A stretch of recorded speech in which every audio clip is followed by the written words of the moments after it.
Hi, third grade. I'm going to go ahead and do the second part of our read aloud of Skippy John Jones. I'm going to take you back to the last couple pages that I read to you the other day. So if you remember, they had a fiesta and then they took a siesta. So here is part 2 of Skippy John Jones. But after waking up, the chimichangos got down to serious bee's knees. Using his paw, Don Diego drew a little picture in the sand of the great bumblebeetle for Scipio to see. A hush grew over the chimichango, so great that one could hear a whisker drop. Alfredo Bazito, whispered the crowd. El blimpo bumblebeeto bandito. Si, said Poquito Tito. The bandito steals for frijoles, not your beans, cried Scipio, outraged. Si, Poquito continued.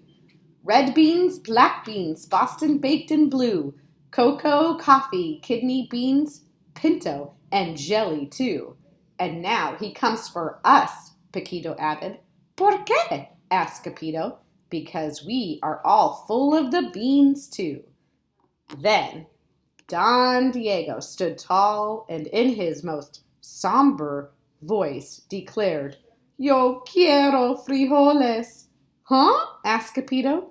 The dude just wants his beans back, said Poquito Tito. And you are the dog for the job. Me? Asked Capito. Then all the chimichangos turned towards Capito, the great sword fighter.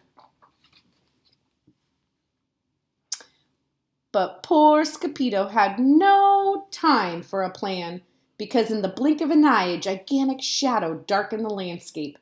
The chimichangos scattered in all directions. Vamos, Scipio, or it is you the bandito will eato, they cried.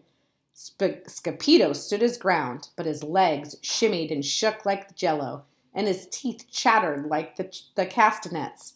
Then, in a muy soft voice, he said, My name is Capito Fresquito. I fear not a single bandito. But Alfredo Bazito flew straight from Scipio until the bean-eating bandito hovered only inches away from the great sword fighter's face. Holy frijoles! Cried Scipio as he thrust his sword into the air.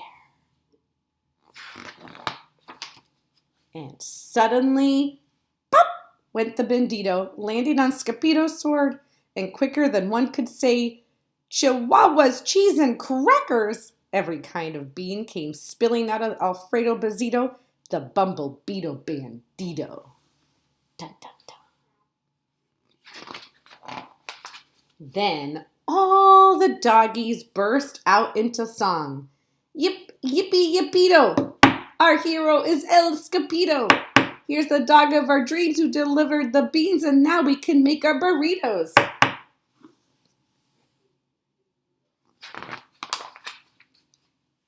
But back at home, there was such a ruckus coming from Skippy John's room that Mama Junebug Jones and the girls just had to find out what was going on. They raced down the hall to the kitty boy's room. Banquito, crashito, papito, scapito. Just in time to see Skippy John's closet exploding. Then out flew Candy, beanbag doggies, and the kitty boy with his birthday piñata on his head. Skippy John Jones! Cried everybody.